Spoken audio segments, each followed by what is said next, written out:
Thank you very much. Um, I just like everybody to think about um, what is the meaning of a success? Who's a successful person? I found this explanation, and I want to share it with you today. A successful person knows him or herself well and uses their talents wisely, with warmth in their smile and with comfort in their touch. They let others know how special they are. They think children are precious and that nature is precious. And they're always asking, what can they do to make the world a safer, better place? The successful person is not looking for success, but it finds them while they're reaching out, touching lives, and sharing themselves with others. Lots to reflect on. Thank you. Good point. Thank you, Jackie. Appreciate it. So I just like to let everyone know we have 34 people on the call today, and we have a whole bunch of guests, probably specifically because of our speaker today, Joseph. Joseph will do a formal introduction momentarily, but I also like to welcome, and again, I'm not going to try and pronounce last names here. So we have Felix, we have Marcus, we have Martin, we have Anna, or Raven, I'm not sure which one. We have, I think, the chief from one of the territories here, I think, in the council. We have Glenn, who is another potential member, and I think I also mentioned Martin as well as another potential member. So I'd just like to welcome everyone. And we do have some celebrations of birthdays right now, and I want to catch up because we didn't have a formal meeting last week because it was a raw. But Barb Balking celebrated her birthday on Monday, May 2nd. So happy birthday to her. I don't think she's on the call. She might be. We also have Walter Wells, who celebrated his birthday yesterday. Congratulations, Walter. Out of COVID and celebrating a birthday. Thank you all. And then we have a birthday coming up from Ron Wild, who's celebrating his birthday on May 9th. And with that, I'd like to, it's a good segue to have Ron introduce our speaker for today. Thank you, David. Want to welcome all the guests who've joined us live for this presentation today, and also to all the people who will be watching this recorded presentation on our YouTube channel. So people will be watching this around the world and for weeks and months to come as the link gets shared. You should all know that this event, we're here live on Wednesday, May 4th, 2022. And the reason we've asked Joseph to speak to our Rotary Club is this marks around now is the 10,000th day of a boiled water advisory that's being marked in his community. Joseph is an Anishinaabe Ojibwe of the Sturgeon clan, the remote community in Western Ontario is Nestangia, and that is Joseph's home community that he will be talking to us about. Joseph is an artist, graduate of the Ontario College of Art and Design. He's a prolific graphic artist, logos, murals, other commissions. He's also a poet and a writer, and he's also a movie actor. Very talented, creative individual. He shares his Anishinaabe ancestry and heritage in his various forms of artistic expression, and with great pride, he continues to share through the art world and beyond. We got to know Joseph last fall when our Rotary Toronto Eglinton held a fundraiser for and with the Honoring Indigenous People group. And I personally met Joseph when he was painting the mural on the Spadina wall at Bloor and Spadina. And we've stayed in touch since. He generously contributed to our auction, and we've got to know him as a great person and somebody that we hope to do more with in the future. So I'd like now to call on Joseph Sagage.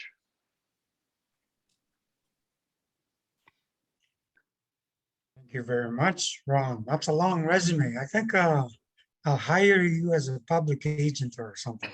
Public relations, there you go. That's what the paperwork says, but I am an Anishinaabe.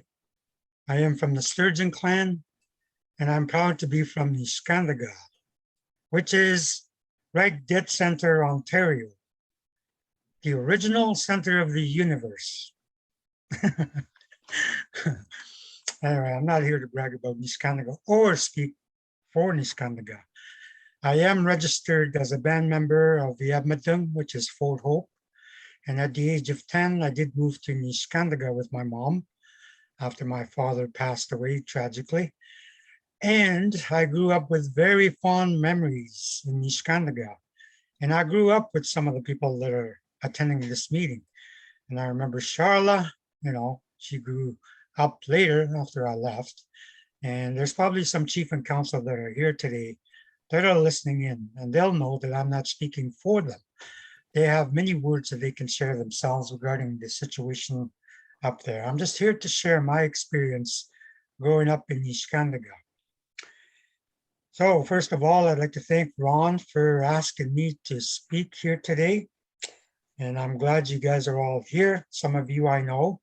Some of you, I'm sure I will meet in the future, in the very near future. And I'm looking forward to that. I always look forward to meeting new people and getting things going. I'm supposed to be speaking for 20 minutes. And originally, Ron asked me to share and speak a little bit about Niskandaga and also my experience growing up and my relationship with water.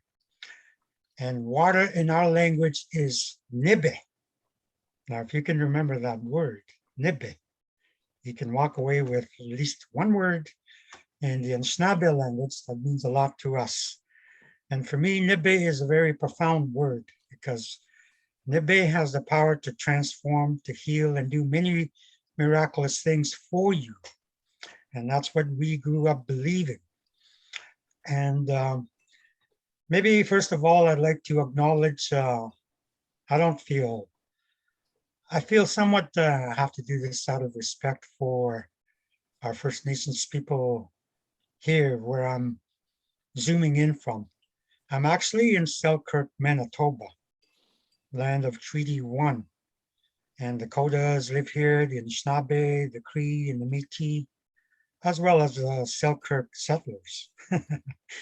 And we all know who Selkirk is, migrated from up the river here in Churchill, all the way from over, James Bay across the Labrador, and they launched off the Orkney in Scotland, Orkney Islands in Scotland. So that's kind of the story, the narrative of the settlers. And when he got here, we treated them with, respect, and we fed them, we looked after them throughout the winter because they came here. From what I understand from reading history books around here, I've also gone to, shares and talks from elders from around here. So I'm actually in the home of Diane Meredith, who's here with me tonight, and she's a good friend. And she's accommodated me to use her office and use her home and also her tap water in this glass that, that I feel confident I can drink. Not so in Niskandaga and some places throughout the world. So how I ended up talking or being invited to speak was through a conversation I had with Ron. And Ron was painting away when I was doing the mural. He had volunteered to do, I thought he was going to spend a week or a day or two, you know. And I was looking at him paint away. He painted with such commitment and precision. And I said, you know that water you're painting with? That came from Lake Agnes in Lake Louise. He says, oh yeah? I said, yeah. As a matter of fact, when I was traveling through Alberta, I went to Banff, then I went to Lake Louise. I zigzagged up to Lake Agnes, and I brought my pipe with me.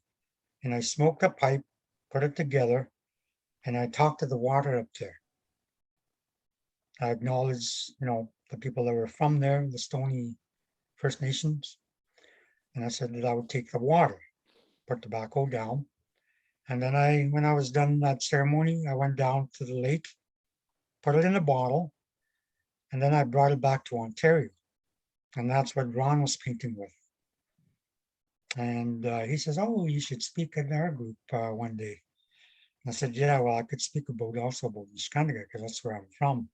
The 10,000 days is coming up for them, and also 27 years. So can you imagine that? 27 years. Most of us can't do 27 days, let alone 27 hours. I said, can you imagine if that happened in Forest Hill, at the beaches, in Parkdale, or wherever you live, right? If you turned on the tap water and you had a problem with it, did you get rashes? You develop cancer? Wouldn't that be a bit of a problem for you? This morning I got up, thanks to Diane. I got up, I went downstairs, made myself a pot of coffee. I went to the washroom, did my business, made myself oatmeal, enjoyed that. And I thought, geez, I'm very thankful for that. As a matter of fact, I took this glass of water, I talked to it, and I found this rock yesterday when I was strolling around here. It says love, and I put it beside it. Now I learned that technique not only from Josephine Mandelman and our other elders, but I don't know if you've ever heard of Dr. Emoto from Japan, and he's got a series of books. And he talks about the messages in the water and the power of water, that you can talk to it. And, he actually took photographs of this. And he witnessed the transformation of the water being dirty. Like if you talk to it and said to it, I hate you, and so on. The water gets dirtier and muddier and cloudy. But if you talk to it and said, you know what, I love you, I respect you, and I am honored that you are keeping me alive, and I'm taking a sip of, your spirit, because that's what they are, they're spirits.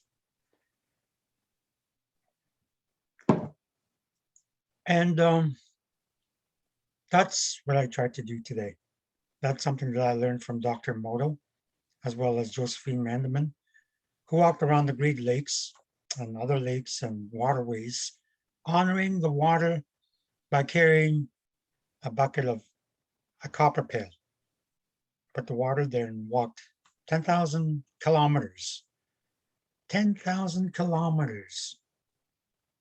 Do you know in Brampton, Ontario, at high school, I think it was called Sir John A. Macdonald School? We all know who Sir John A. Macdonald is. He's the one that implemented the idea of killing the Indian. That school decided to change its name and honor Josephine Mandelman. Isn't that incredible? He took her spirit name and changed that name to her. And I think that's pretty fascinating symbolically, because that speaks a lot of what, some settlers are transforming the landscape of Canada and also in North America. And I know throughout the world. I know that Rotary Club and HIP and other altruistic spirits, contribute to efforts to make the world a better place. And I've done some of that. I was reading a book called altruism. And I thought, holy Mackinaw, I'm nowhere near being altruistic. There's always something in it for me. I remember someone saying, you know what? I tune into WIIFM. I said, oh yeah? What does that stand for? What's in it for me? Everything and that I do, I operate with what's in it for me. And when I read that book, I thought, Jesus, I know there's a lot of people, even in your group, like Chris Snyder, I know he wrote a book and about the stuff that he's done in Africa and all these other places. And I think some of you have probably a book in you that you can also share. But this is the kind of stuff that really fascinates me. So I started the Northern Lights Collective, and it's an anonymous group. And what I started to do was put together like a collection of donation stuff from, generous people that wanted to be anonymous, and a team that also wanted to be anonymous, and put together like hockey equipment, roller skates, art supplies, art books, and and HIP and Rotary Club arranged the shipping of these items to northern communities. We sent to Pikanjigam, twice to Nishkandaga, and once to Summer Beaver. These were books that were 4 foot by 4 foot by 4 foot skids, right? So 4 shipments. So that was great. And I know also Rotary Club also built a playground in Nishkandaga. And I know they've done many things across Canada, and so has HIP. So I'm very honored not only to speak to you, because I also know that HIP also invites speakers to make your club more aware of the Niskandaga and other First Nations issues all across Canada. So that's pretty impressive to me as First Nations, that there are people that are out there that are, bending over backwards to help out. So,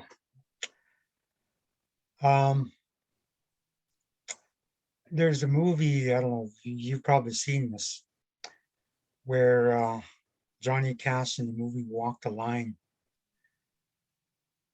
is leaning against over a saw table.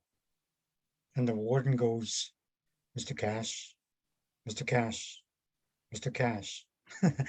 And he looks over to him and he goes, the warden goes, could you not sing songs that remind him of being in prison?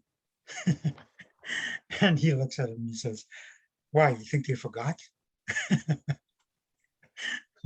And there's another line in there where Mr. Cash, Johnny Cash, holds like dirty water to the warden. He says, would you drink this water? And the warden goes, no, I'm a Coca-Cola drinker myself, right? And we all know Coca-Cola and Nestle are probably the culprits of, bottling up the water and making substantial billions of dollars of profits, when, they're also destroying and making less availability to people in Africa, people all over the world, by claiming the territorial licensing and access to these waters so they can bottle them up. And so anyway, Johnny Cash comes out to the prisoners and he holds up this water and then he goes, would you drink this water? Right? And then he throws it onto the floor, right? Not because he's disrespectful to the water, but he was because he was angry, right? And because he knew the mistreatments that the prisoners in Folsom Prison were getting. And that's kind of how I felt after this conversation. I'll tell you about this conversation I had with this person in Toronto. I'm an artist and I generally set up at conferences. And I remember I was set up at the Chiefs of Ontario conference this one time. And sometimes I'll see like people from Northern Ontario and talk to my chief and council and so on. But just one day, this lady came up and she says, she was reading my biography and she goes, oh, you're from Nishkandaga. And I said, yeah. And she says, oh, we always have a problem with Peter up there. And I said, yeah, Peter, he's the chief. He says, yeah. And I said, why is that? And I wanted to encourage her to speak, right? I didn't want to interrupt. And she said, well, Peter's always being a problem because Peter's always opposing to whatever we suggest. I mean, we call other chiefs from around the area, and I'm not going to mention them. And they said, well, we call them up and they'll say, oh, yeah, that's okay for you guys to come up here and survey the land and see what's around, right? Whether it's diamonds or gold or whatever money you want to do. And she said, that's the response that we generally get, but not Peter. Peter is always putting up, obstacles and challenges and. And she went on and on and on. I said, you know what? You say you're a lawyer. And I know Peter. As a matter of fact, I've known Peter since I was knee high. I may have been 10 years old when I moved there. And I think from that time on, Peter's always been a chief or involved with politics. But you know what he does? He talks to the people. He visits the people door to door, sees the kids, like me, being raised in homes that are poverty stricken. And, as a kid, I used to go to my elders and go to my, hang out with my peers and go swimming. We'd be able to swim all day long. And this is what Peter saw. He saw how rich our lives were. But anyway, Peter, this problematic Peter, the chief, is always, raising concerns about our people. And I said, well, this is what he does. He's a hard worker and very ambitious about the concerns of our people, And now, let's say I don't know where you live, but let's assume that you live in Brampton, in one of the suburbs. And I came knocking on your door and I said, oh, do you mind if I dig in your backyard? Can you just get your lawn chairs like away from, and you remove your table so I can survey your backyard to see if there's any diamonds or gold beneath, like 20 feet below, And because that's essentially what these people are doing, these mining companies, in relation to the Ring of Fire and so on. That's essentially what they're doing. And what they're leaving behind is a big hole in the ground and a mess. And all these waters come trickling down to what we drink, right? We take a glass of water and then we drink that. And we get rashes, and we get sores, and we get cancer. Says, well, you just have to learn how to trust us. And Peter has to learn how to trust us.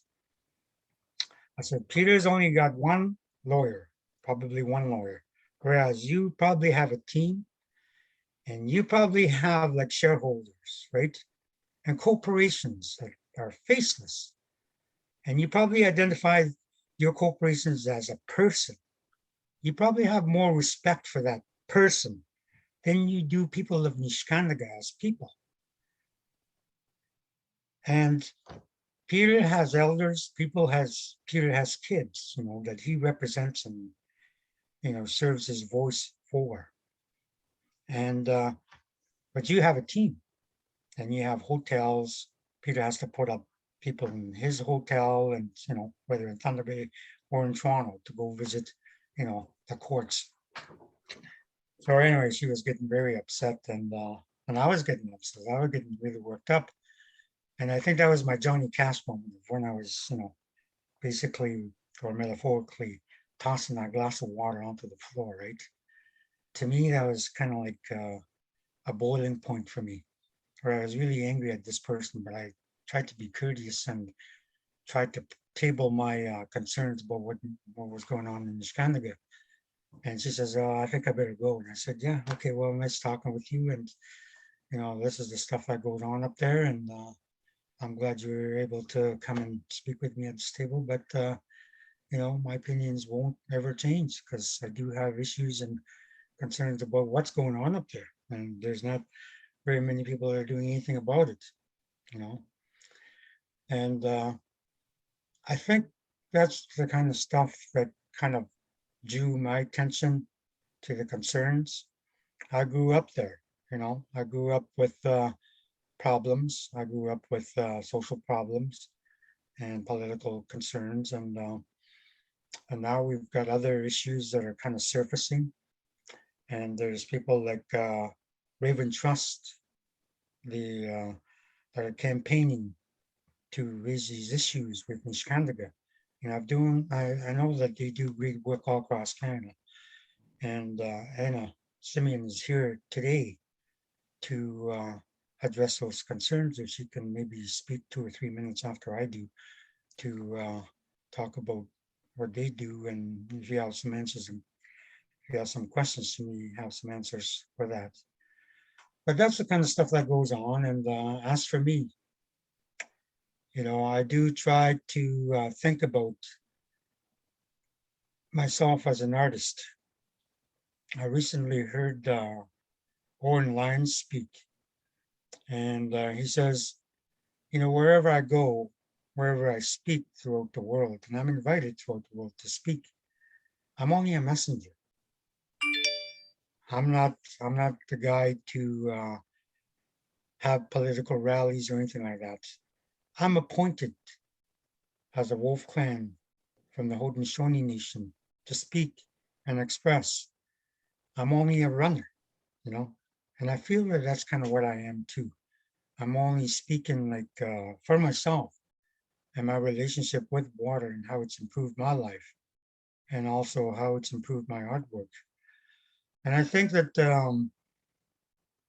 I think about that with the way Oren Lyons speak, and also other elders like Jim Dumont and Jackie Lavallee and Josephine Randeman, the way she demonstrates her work and the sacredness of water.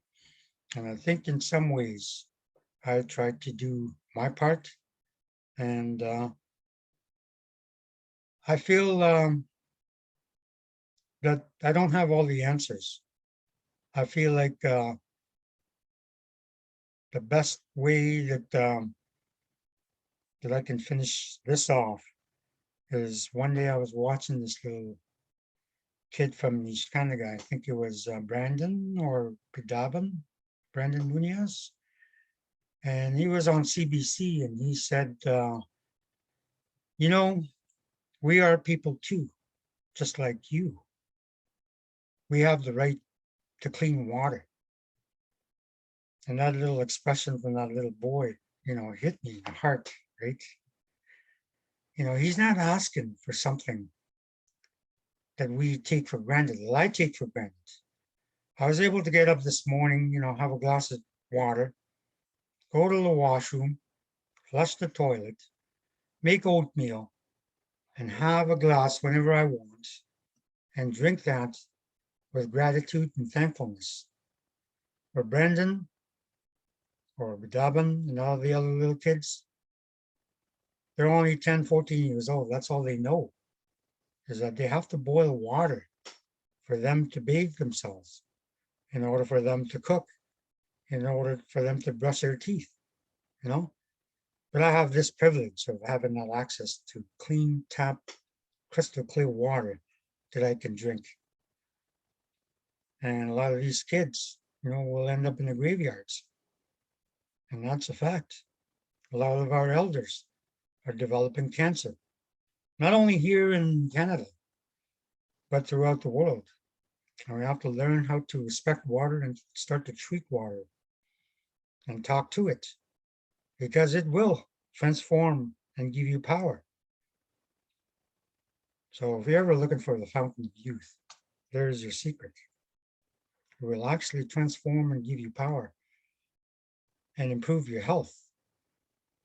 So I just want to say miigwech for listening, and miigwech for your time and inviting me to share with you my experience with water. And every time I paint, I always try to acknowledge that and talk to it and why I'm using it and where it's going, because that water will eventually, travel throughout the world, right? It's that same water that maybe Einstein drank, our ancestors drank. But eventually it recycles itself. It takes water from Lake Ontario to the St. Lawrence, 300 years for it to travel to get there. So imagine that it takes time from around the world for it to come back to you, you know? And all this water at one time came from the universe. And I know that when we sweat, when the water evaporates in our sweat lodge into vapor, that vapor comes to us and transforms our being and purifies us. So it does have a lot of power. We just haven't quite looked at it that way. I know I didn't until Dr. Emoto said, hey, you know that water you're looking at, that you're thinking about, that you use every day, has that power to transform your life. Talk to it, give it thanks, and do something about what's going on. You know, stop giving Coca-Cola your $1. Stop giving Nestle your $1. You know, maybe do something with that $1 and give it to, I don't know, a good cause like Raven Trust, what Raven Trust is doing. So maybe at that point now I can introduce Anna Simeon to speak a little bit about Raven Trust and what they do, and maybe if there's a representative from Niskandaga, if they could maybe speak. So again, thank you for listening. Thank you all for being here. Aha, regrets.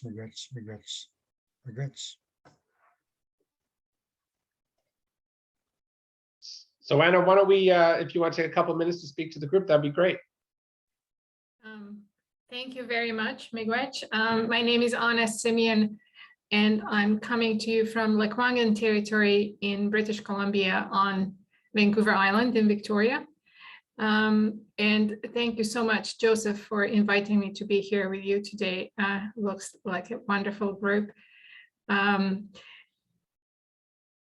I'll just say a few words how Raven is involved. We are a young charity, only 13 years old, and our whole mandate and mission is to raise legal defense funds so that Indigenous nations, when they go to court to protect their rights and lands, they can have the backing of other Canadians who want to support their cause, and they don't have to take money from important community needs like housing or clean water or mental health or youth to fight for their rights in court. And very often it's a very tragic choice that nations have to make.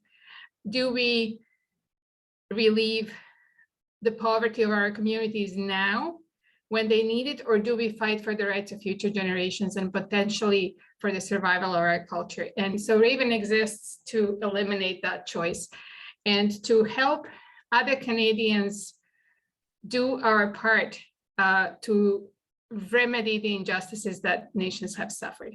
So we are very honored to partner with Nishnantaga Nation on their legal challenge to the first step in the development of the Ring of Fire in the James Bay Lowlands, which is the road building that's being proposed to happen.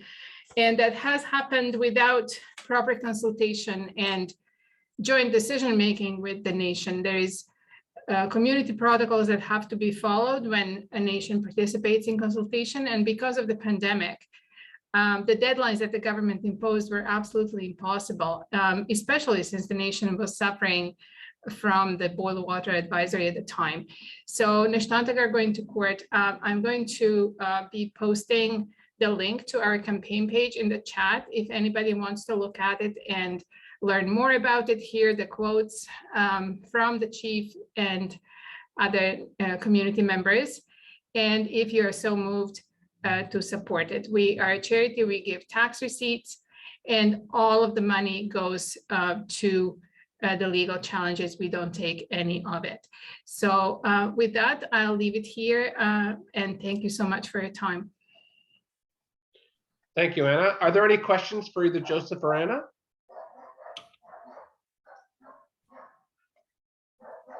Am I missing anybody? I can't see everybody on the page. There's so many of us. Are there any questions? Okay, then if there are no questions, then I'm going to ask Neelam to thank both Joseph and Anna. Thank you, David. Joseph and Anna, it was intriguing listening to you. Thank you for teaching us a new word, libe. Hopefully we can remember that. But thank you also for emphasizing that water is not a unidimensional thing. It is a life force. It is sacred around the world.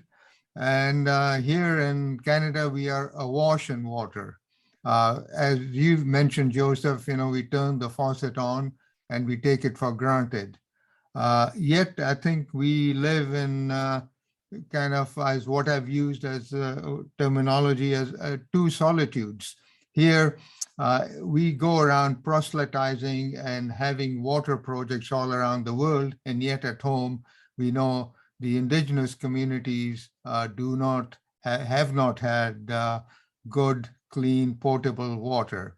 And for decades, I think there have been indications, but if one sticks to the adage that your word is your bond, so hopefully this situation can be resolved. And so thank you for a thought-provoking talk. And I'm sure others feel the same way as I did. Thank you, Joseph and Anna. And before we move on in our day, I think the first, I am going to mispronounce this. I do apologize. Thank you. First Nation would like to speak to us for the few words. And also there's Charla Munias, who's my niece. She's here today. Also, she could just say hi or say something she likes. But over to Nishkandaga. Yeah, good afternoon, everybody. This is Chief Munias. I actually have Peter and Alex and Marcus and Dorothy here. Peter advises the council and the community still, works with us. And he was listening when Joseph talked about him. He's been around, but first and foremost, I think we were very grateful and appreciative of the work that Joseph is doing in Raven. And as we always try to figure out how we want to do things in our community, it's always about our people. It's been about our people first. What can be done to improve the things in our lives. But first, before I speak, I'll give our youth there. She's in Thunder Bay, maybe to share a few thoughts there, and then I'll close it off with closing remarks. Charla, you can speak. Hello, everyone. Yeah. This meeting was very last minute. I got asked to sit in. I haven't really prepared anything to talk about. So I'm 25 years old. So I've never had the chance to experience drinking from the tap back home. And it does really affect the youth. At one point, while I was living at home, I did break out in rashes and sores. And it was just a terrible experience. And as you see, I still drink from bottled water because it's just something I'm so used to after 27 years of a boil water advisory. I still struggle to drink from the tap, even here in Thunder Bay. So I use a lot of bottled water. And I recently did an interview,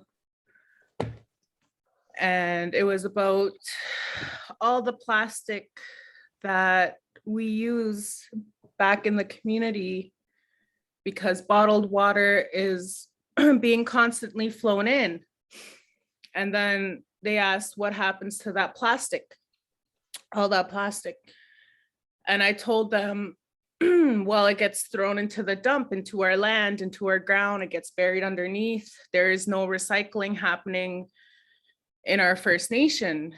So all that plastic just gets buried underground, and then it can affect our animals, our lake water, our medicines.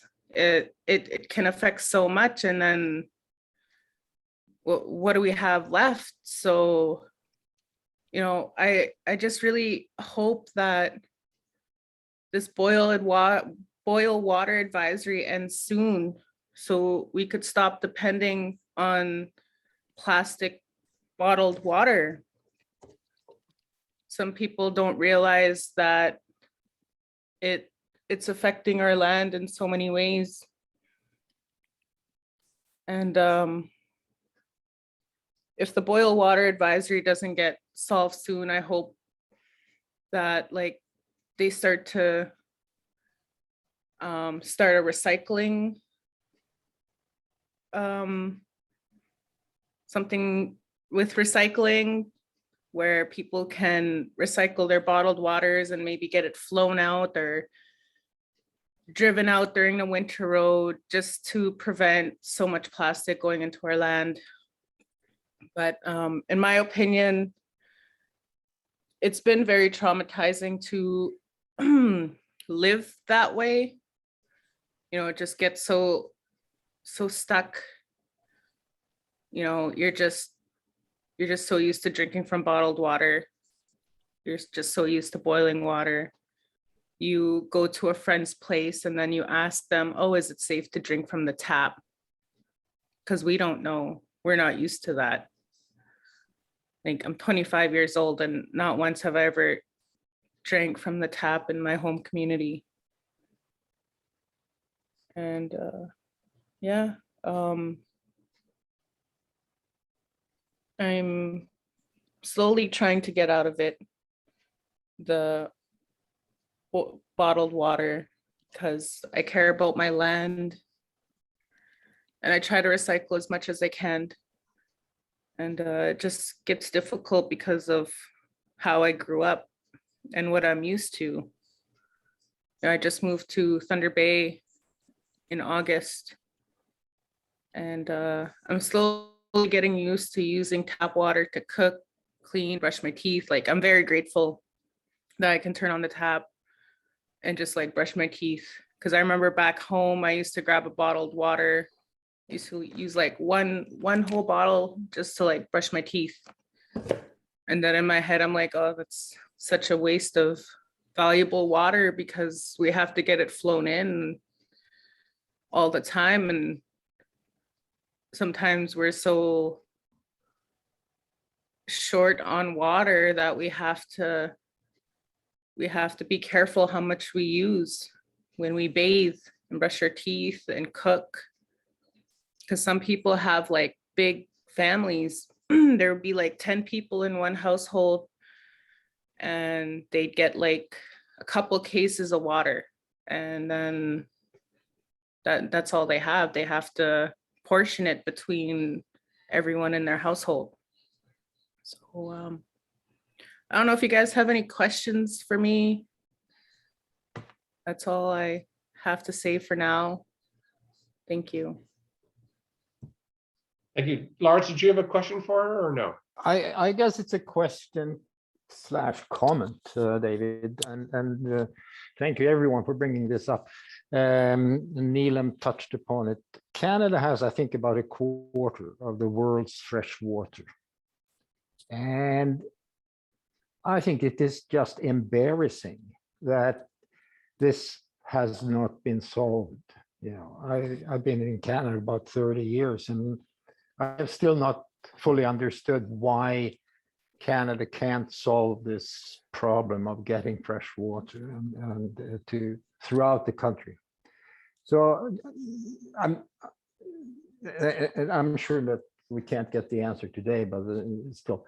But to what extent can you use the upcoming, or I guess it has already started, provincial election campaign to put the politicians, the parties on edge and get some commitments from that? Because I'm sure if like Joseph touched upon, if there was an issue about the water in Brampton, it would be an election matter. So how can the water quality across Ontario, in northern parts of Ontario, in the nations, become an issue in the campaign? Isn't that a federal issue, not provincial? That's a typical no, Canadian answer. No, I know it's not an answer, but it's the truth. I mean, the provincial election is like coming up June 2, and I don't think you could get something like that changed by then. It's the truth of the matter. It's just that it's been a. I think this is the sad answer that we get. I mean, every time, because I know a lot of what I do for work goes over, and everyone is blaming each other, whether it's provincial or municipal or federal. No one takes responsibility for the Canadian problem. I don't really care if it's provincial or federal matter. I think it just has to be solved, and technically it's not a problem. Okay, we have to keep this moving along. Does the First Nation Council want to just finish up for us? Take a couple seconds. Thank you. I'll just thank you, Carla. Thank you, Joseph. Thank you, Anna, and others that spoke. Nishnawbe First Nation is situated about roughly 500 kilometers northeast of Thunder Bay. It's an isolated community. It's isolated. There's a lot of things that's good about Nishnawbe when it comes to what we have here. But what we don't have is clean, safe drinking water in the homes of our people. And that's what's happening right now. And that is real. This is the reality, what we're facing in our community. People say Canada is one of the greatest countries, a very resourceful country that takes care of its own, that ensures that nobody gets left behind. But for the last 27 plus years, over 9,800 days or so, we've been on a BWA. Just February 1st of this year, we hit that 27th year mark. Our upgraded project is still ongoing.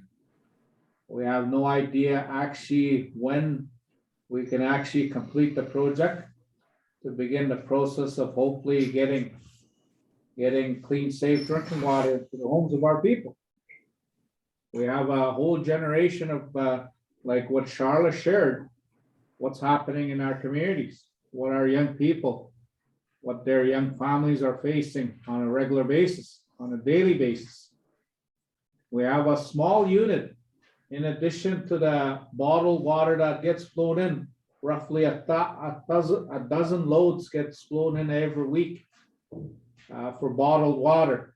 Anywhere from 2 boxes to 4 cases are being provided to each household in the community.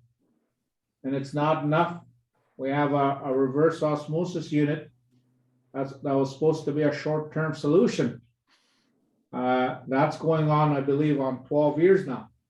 That's what Indigenous Services Canada told us about 12 years ago. We're going to fix your water. This is only a short-term solution. How can you say something that's a unit that provides potable water? You put it in your jug, and some of our elders, some of our young families have to walk 1 kilometer or 2 to access that thing. We've had that system, the RO unit, break down the last few months a few times, 2-3 days. Imagine when your access is so limited to clean water that you only depend on the bottled water that's coming in.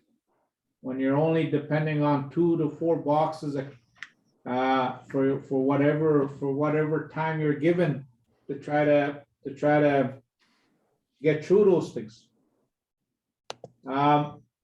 Like Charla and Joseph said about the rashes, sores, those are continuously happening. People are still experiencing rashes, even though Canada has indicated that they're committed to resolving this issue. We've had lives lost to this crisis that we're facing over a quarter century. Since 2013, we declared a state of emergency. Back in the spring of 2013, we lost a number of youth to suicide, taking their own lives in the community because of the social conditions in our community, including access to clean, safe drinking water, was not good. And still to this day, these are the things that the community still faces. This is the reality, what communities like Neskantaga, especially when you're dealing with a boil water advisory, a water crisis. What's happening in our community? Young lives, elders are being impacted, not just today, but for the rest of their lives. That's what's happening in our own community. Like, one thing that's really heartbreaking is when you hear a mother, a young mother, about over 5 years ago, she ran out of water. She ran out of water in her home. So she had to walk down to the reverse osmosis unit to access water. It's about a kilometer or maybe a mile or so walk. In her little sleigh, she was able to get water. She left her daughter and her youngest two of her youngest kids alone in the house at that time.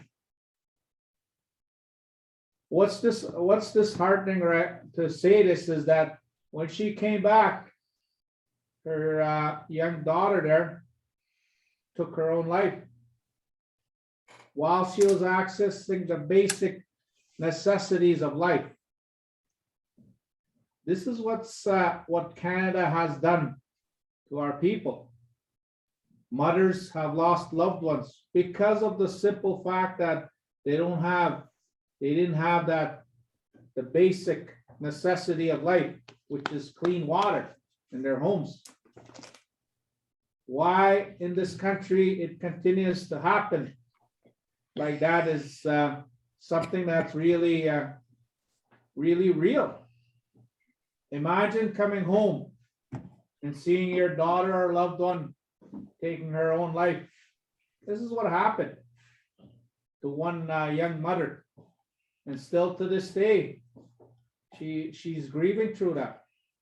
Her kids are grieving the loss of their sibling. She gave a passionate, emotional story when one of the federal leaders came in the summer, in late summer. The NDP leader that came into the community. It was her first time sharing that story. Another young mother, because of the hopelessness and the issues that we continue to face in our community, has lost 3 of her children to suicide. Young teenagers, her son, and her 2 daughters. See, that's the kind of issues when these issues are unresolved, that's what happens. This is the reality what we're facing in communities like Neskantaga. And we appreciate the support and the awareness that's being provided about this issue. Whether if you're a representative of Ontario or a representative of Canada, there is a moral obligation to what our people are facing, regardless where you live, what color of skin you have, what religion you believe. The basic necessity of life, like clean, safe drinking water in the homes of people, should be provided, regardless. And that's something that's real in our community.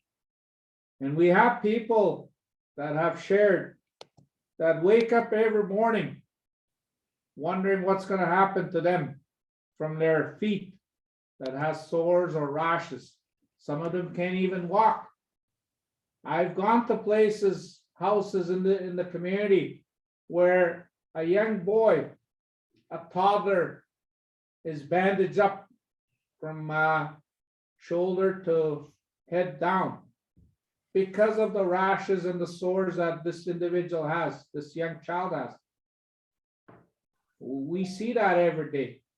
We see that countless times, and yet we hear a lot of good things, what's happening on the news. But what the public doesn't really know is what's actually happening in places like Niskandiga. We have the premier and the prime minister talking about the many good things that Canada does and Ontario does, what this country does for our people, for everybody, that nobody gets left behind. But our people feel that this is something that's totally different. They want to access our lands, and yet they cannot provide clean, safe drinking water in our homes. They want to be able to extract resources to build a battery economy. And yet we cannot improve the conditions of our people in our communities. Charlotte talked about the crowded housing situation that our people face. Imagine when you're only afforded 4 cases of bottled water. How do you ration that when you have 12 people in that household in a 2-bedroom house? And yet Ontario is making plans to access the Ring of Fire. Yet they're making plans to build a road into our homelands without our participation, without our free, prior, informed consent. Something is wrong with that picture when you think about it. Why that is? Why is that? Why is the life of an individual in the community of Niskandiga less than the life of an individual somewhere else? That's what it seems like. That's what it looks like. That's what we live with day to day. Ontario needs to step up. Canada needs to step up. The public needs to be aware of the situations, what's happening in our communities like Niskandiga. This is real. Kids are being impacted. Mental health. We're losing our young ones, our younger generations, to suicides, to hopelessness, to many things, because of the way we are being treated.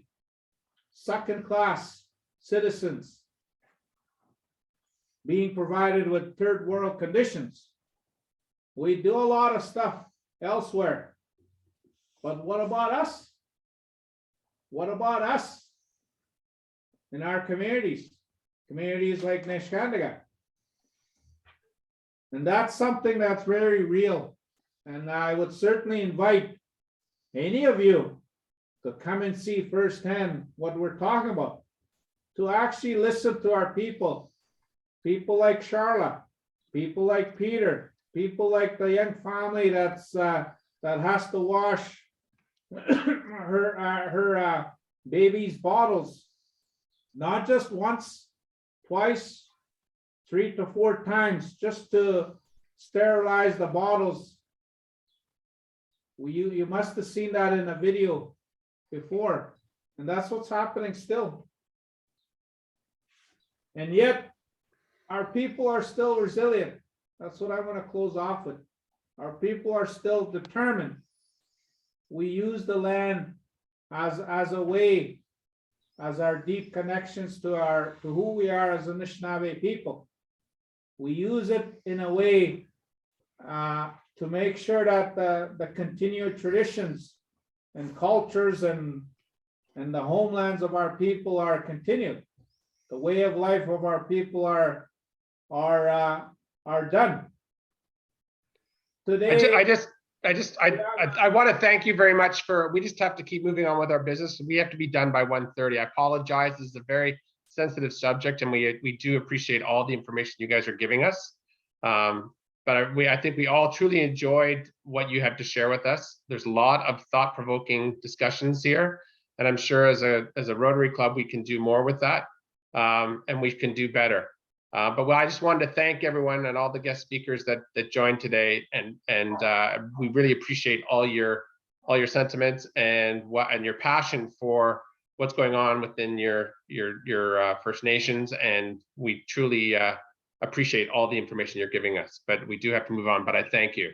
If you want to stay on, you can. But otherwise, we're going to continue with our business. But you're free to leave. And we do again appreciate all your sentiments and your comments today. Okay, Miigwech. Thank you. Thank you. That and hopefully everything will be done in terms of trying to provide some supports for the community, as well as the work that Raven Trust is doing, as well as what Joseph and people like Charla are doing to try to raise the awareness. But we know sometimes the truth really does hurt.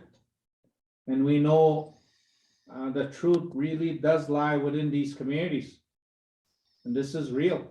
This is not something that's not made up. This is reality, what people are facing. You may not see it firsthand. You may not see it on social media or on the network screen, but this is what's happening in our communities. So Miigwech, and thank you, and have yourself a wonderful day, and take care of yourselves out there. Thank you. Thank you. So let's move on. I just wanted to point out that Diane has dropped in a whole bunch of links in our chat. So if there's any further information you want to find, she's provided a whole bunch of links. So thank you to that, Diane. So due to time, I'm going to pass on Happy Bucks. So if people have any Happy Bucks, they can save those till next week. But we are going to move on to the business part of our meeting, and we have a very important presentation to be done. I'm going to jump on to Lois for that, and Mike to do the ceremony. Thank you. Thank you very much. Mike, do you want to start? You're muted. Sorry, go ahead, Lois. Sorry. But you have the first thing here. 1 sec. Sorry.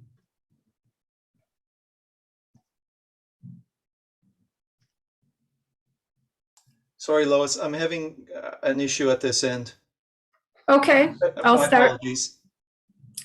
Fellow Rotarians and honored guests, on behalf of the Rotary Club of Toronto-Eglinton, it's my privilege as membership chair, along with the president, to induct a new member today.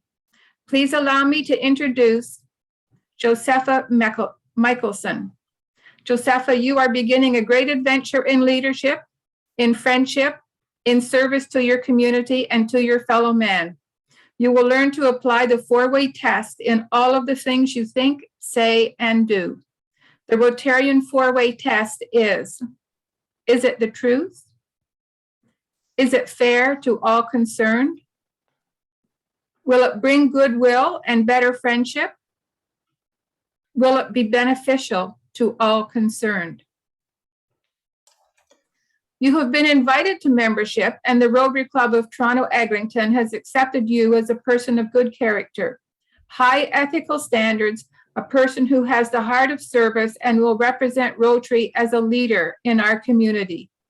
We extend a hand of friendship and welcome you to our global community of more than 1.2 million men and women dedicated to building a better world.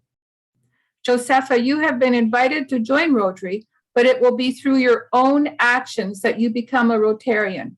You make Rotary stronger by adding your skills, experience, and enthusiasm to your club. You can advance communities at home and on a global scale. We encourage you to learn all that you can about Rotary and to strengthen your own leadership and communication skills by actively participating in the activities of the club, including attending weekly meetings, social events, and service projects. Well, my apologies, first of all, to Josepha for that technical glitch. Josepha, you'll be provided with many opportunities through your Rotary Club and district to enhance and expand your professional and personal skills. And these opportunities can provide great value to you. You will also be provided with many opportunities to provide service to others through Rotary's 7 areas of focus, which are peace building and conflict resolution, disease prevention and treatment, water and sanitation and hygiene, maternal and child health, basic education and literacy, community economic development, and supporting the environment. Through your membership, you will enjoy a network of business leaders and professionals, and we commit ourselves to do our part in making you feel welcome to the club. When we join Rotary, we become part of something bigger than ourselves. Beyond enriching our own lives and the lives of our family members and relationships, we build fosters understanding across communities and cultures around the globe. It is my pleasure to provide this pin right here, by which your fellow Rotarians and the community at large will recognize you as a Rotarian, and we ask that you wear it proudly. In these COVID days, when we cannot affix the pin in person, we will get it to you as soon as possible. I declare you duly inducted into Rotary Toronto Eglinton. Please help me welcome our newest member, Josepha Michelson.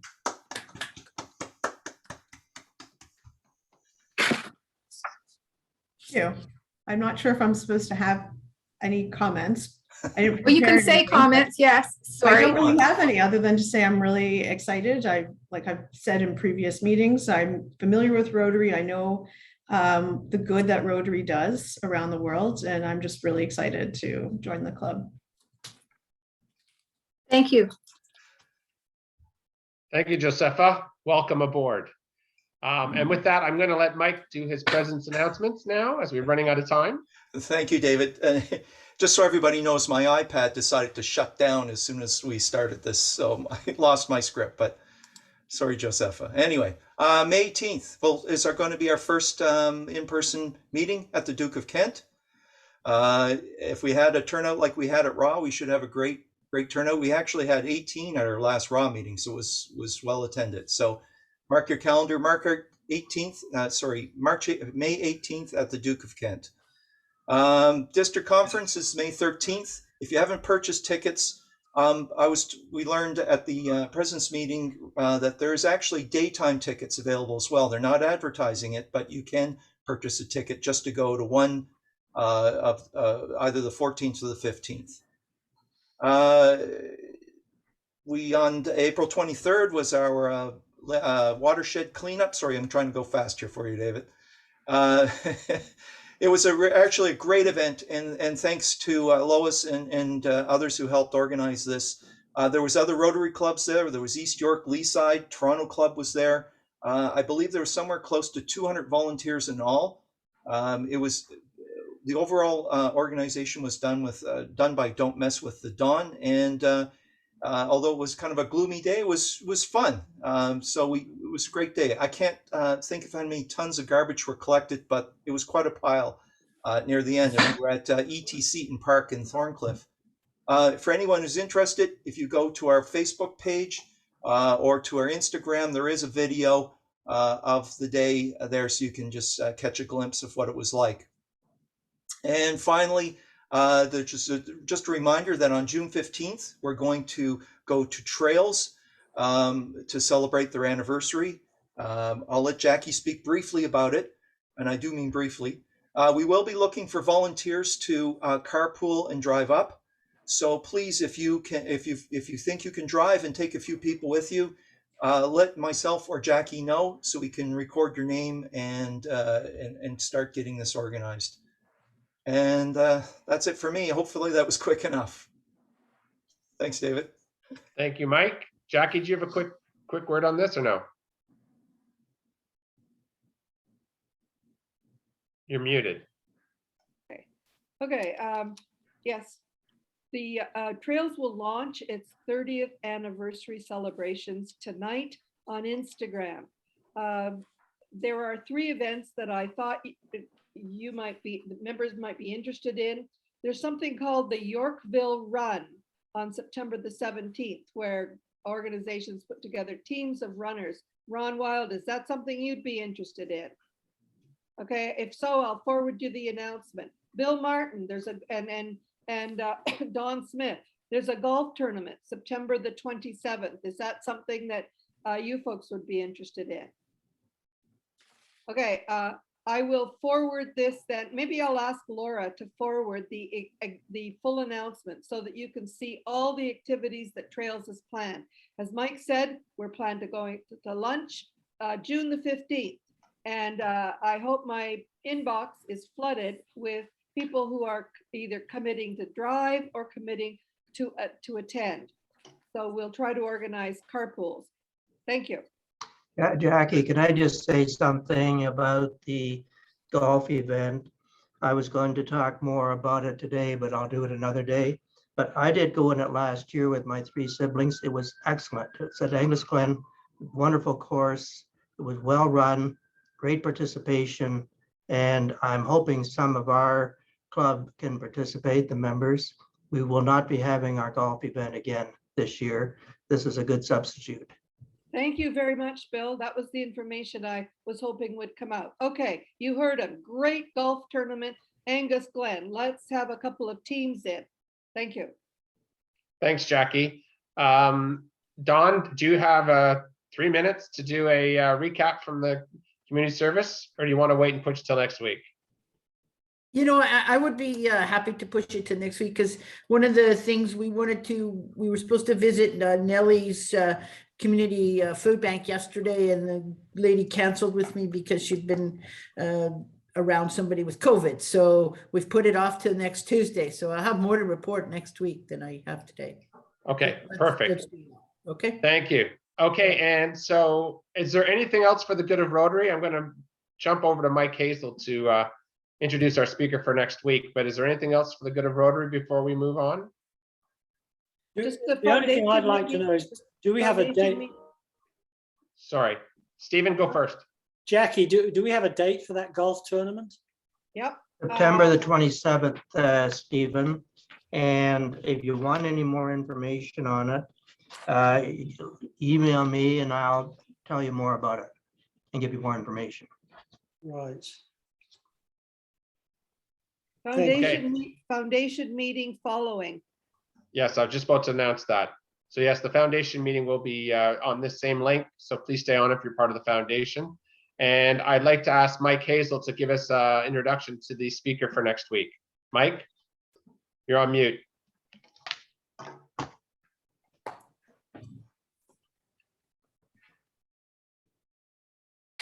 Sorry, I thought I would introduce her next week, but next week's speaker is going to be Aidan Oliver, who's no stranger to the club.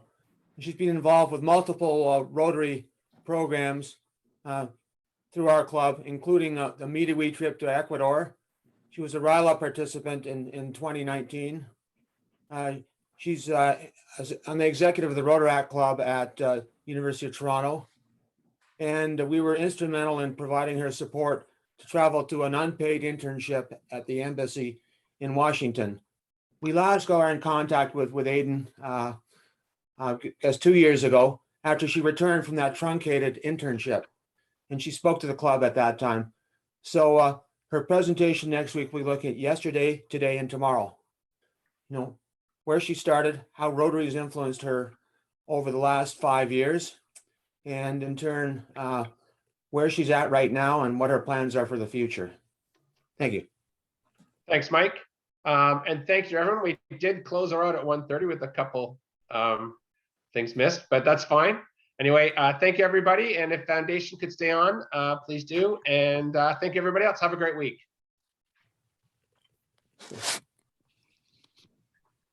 Hey, thanks, guys. See you around. Yes. Thanks, Joseph. No problem. Thank you. Good.